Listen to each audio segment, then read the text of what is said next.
This is the time writing task 2। हर रोज change होके मिल रहा है टास्क। आज का टास्क क्या है, that is called a both view.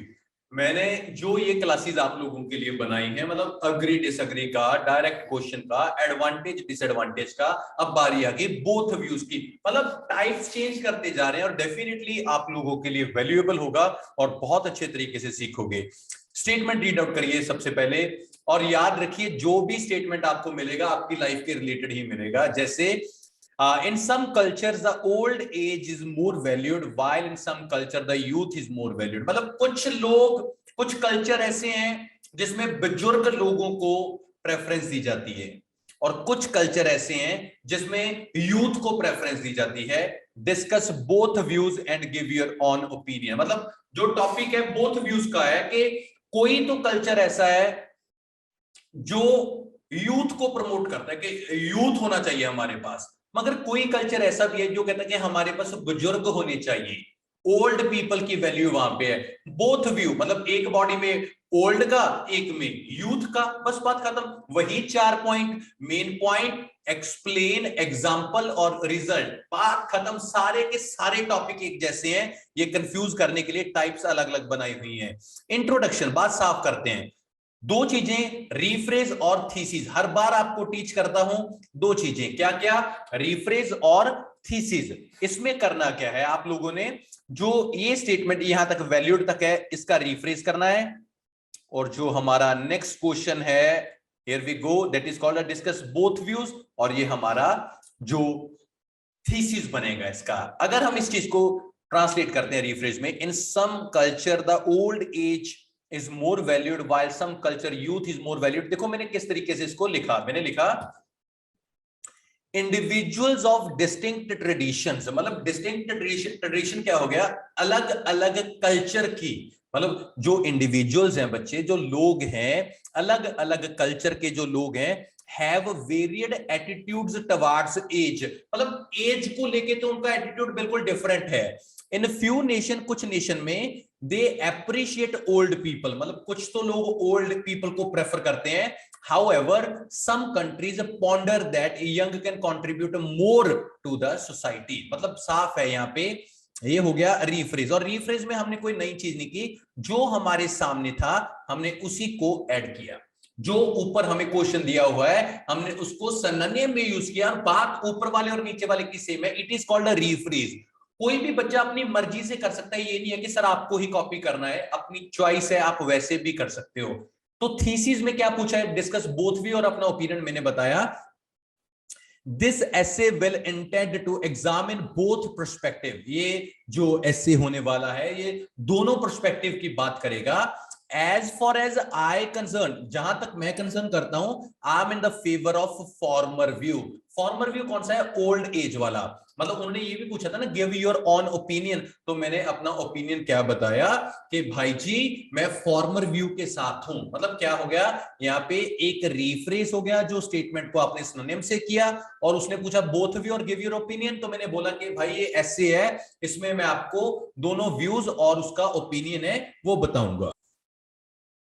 ये तो हो गई हमारी इंट्रोडक्शन। इंट्रोडक्शन में हमने क्या किया, रीफ्रेज और थीसिस। रीफ्रेज क्या होता है, जो ऊपर हमें क्वेश्चन मिलता है उसको सिनोनिम में लिखना होता है, और थीसिस में क्या होता है कि ये ऐसे भाई बोथ व्यू का ऐसे है और मैं अपना ओपिनियन बताऊंगा। और जहां तक मेरे को लगता है मैं पहले व्यू के साथ हूं, फॉर्मर और लेटर, LATTER। फॉर्मर पहला होता है, लेटर दूसरा होता है। तो देखो मैं बॉडी वन में किसकी बात करूंगा कि जो कंट्रीज ओल्ड पीपल को प्रेफर करती हैं। बातें 4 करूंगा, कोई नई बात नहीं करूंगा, स्टेप बाय स्टेप आपको क्लियर कर दूंगा। देखो मैंने यहाँ पे देखो नंबर लिख देता हूं मैं ऑलरेडी पहले, 1 2 3 4। जो जो नंबर हो ही जाएगा उसको हम कट कर देंगे, ठीक है, इससे आउट कर देंगे। हिंदी पंजाबी थोड़ा मिक्स हो जाता है, सॉरी फॉर दिस, बट चलो। फर्स्ट कनेक्टर क्या है हमारे पास, टू कमेंट्स विद। कोई भी राइटिंग आप शुरू करते हो तो आप इस कनेक्टर से शुरू कर सकते हो, टू कमेंट्स विद, या टू बिगिन विद से भी शुरू कर सकते हो। Why old age is more valued in most of the Nations. क्यों ओल्ड एज है वो बहुत सारी नेशन में ज्यादा वैल्यूड है। टू आंसर इट, अगर हम इसका आंसर देते हैं, senior citizens have much experience regarding life as well as work force. मतलब लोगों ने जो बुजुर्ग लोग होते हैं उनका एक्सपीरियंस बहुत ज्यादा होता है। पंजाबी च कहते हैं ना, मेरे दाढ़ी दे वाल चिट्टे हैं भी तो चढ़ के नहीं आए। मीन के हमारे पास तजर्बा है, हमने जिंदगी देखी है, हमने ये देखा है कि अच्छा बुरा हर चीज देखी है। ये हमारा मेन पॉइंट है कि जो सिटीजन होते हैं, सीनियर सिटीजन होते हैं, उनके पास क्या होता है, एक्सपीरियंस होता है और वर्क फोर्स होता है। ये हो गया हमारा मेन पॉइंट, एक नंबर गया। दूसरा नंबर, कनेक्टर यूज किया टू एक्सप्लेन इट। चलो इसको एक्सप्लेन करते हैं। Older have devoted their excessive precious time to their society by serving. मतलब क्या है, वर्कफोर्स क्या होगा, उन्होंने अपना जिंदगी का कितना टाइम लोगों को दिया है काम करने के लिए। It is in various manners.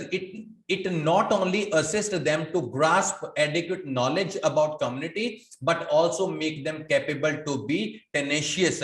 Mean क्या है कि वो लोगों के पास इतना काम करके इतना तजर्बा आ चुका है और वो कैपेबल है। टेनेशियस क्या हो गया कि उन लोगों को अच्छा बुरा जिंदगी के हर एक्सपीरियंस का तजर्बा है। ये एक्सप्लेन कर दिया हमने यहाँ पे। एग्जाम्पल देते हैं थर्ड नंबर पे।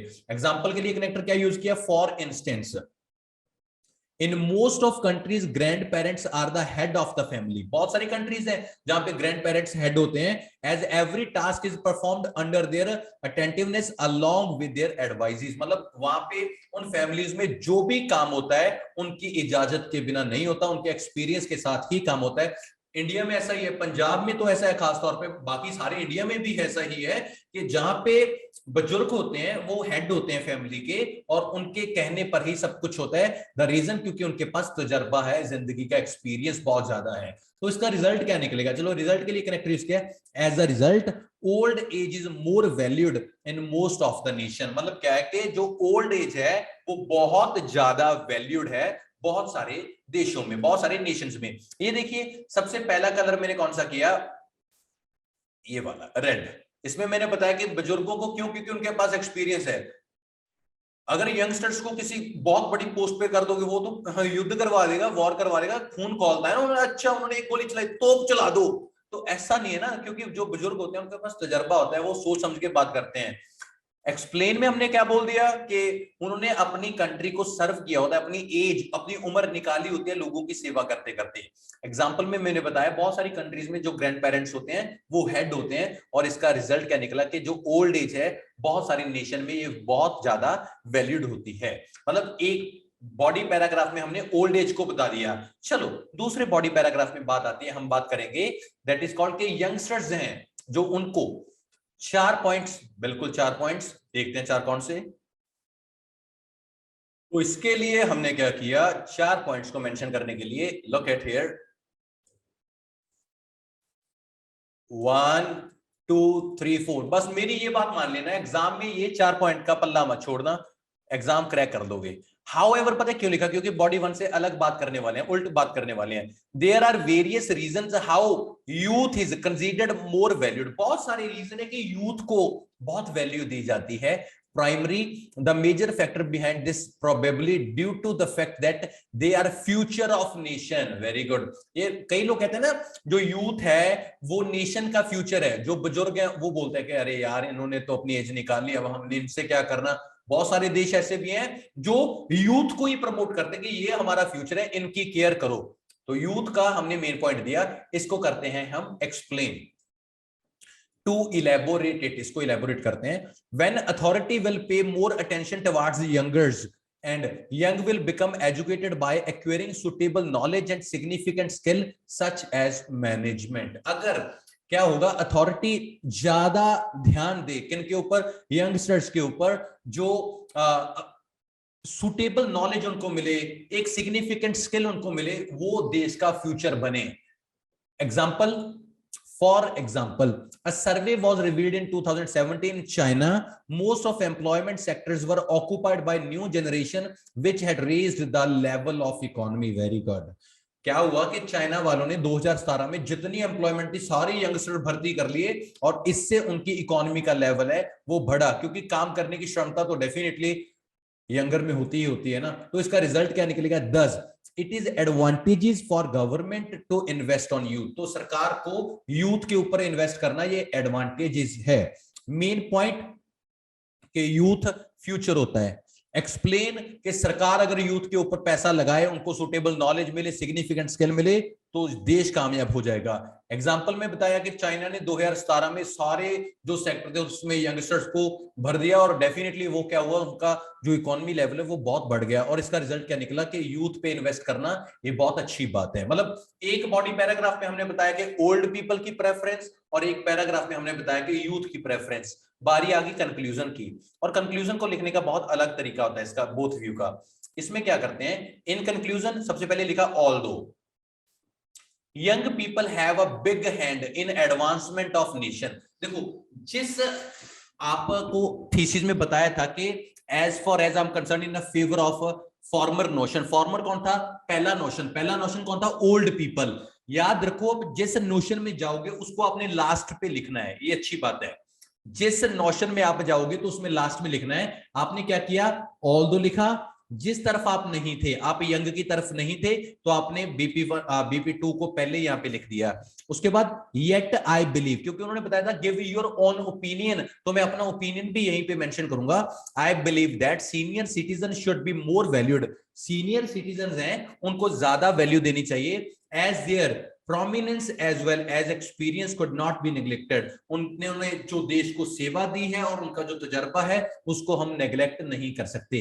याद रखना, एक बात आपको दिखाऊं, just here we go. Yes, ये हमारा इंट्रोडक्शन था रीफ्रेज और थीसिस के साथ। थीसिस में हमने बोथ व्यू बताया, रीफ्रेज सभी का सेम होता है। बॉडी 1 में हमने यंगर को बताया ना, सॉरी, बॉडी 1 में हमने ओल्डर को बताया था, बॉडी 2 में हमने यंगर को बताया, दैट्स ओके। और इसमें भी 4 पॉइंट थे, इसमें भी 4 पॉइंट थे। चार कौन थे, मेन पॉइंट, एक्सप्लेन, एग्जाम्पल और रिजल्ट। इसमें भी main point, explain, example, result. इसके कनेक्टर और इसके कनेक्टर आपस में मैच नहीं करते। कंक्लूजन में याद रखना, जो चीज आप थीसिस में बोलोगे कि मैं इसके फॉर्मर नोशन के साथ हूं, लेटर होता है LATTER, मैं दूसरे नोशन के साथ हूं। तो हमने क्या कहा था, मैं फेवर किसमें हूं, फॉर्मर कौन थे, ओल्ड थे।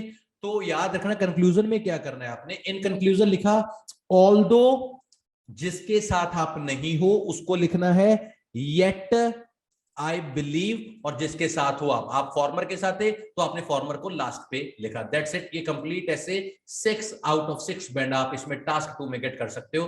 दैट्स इट, और उम्मीद करूंगा कि आप बहुत अच्छे तरीके से सीखे। इंट्रोडक्शन, बॉडी 1, बॉडी 2, कंक्लूजन, यही तो तरीका है पेपर को क्लियर करने का। That's it, thank you so much.